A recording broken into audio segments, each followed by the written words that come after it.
Ukrainian forces struck a Russian TOS-1A heavy flamethrower system.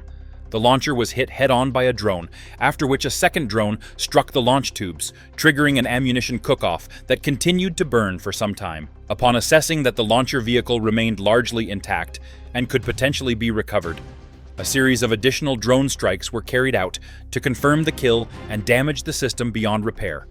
The front section of the tracks was also hit to ensure immobilization. Although the TOS-1A is referred to as a flamethrower, it is in fact a short-range, multiple-launch rocket system with a very limited firing range. This forces the crew to deploy the system close to the front lines, making it highly vulnerable to Ukrainian drone teams.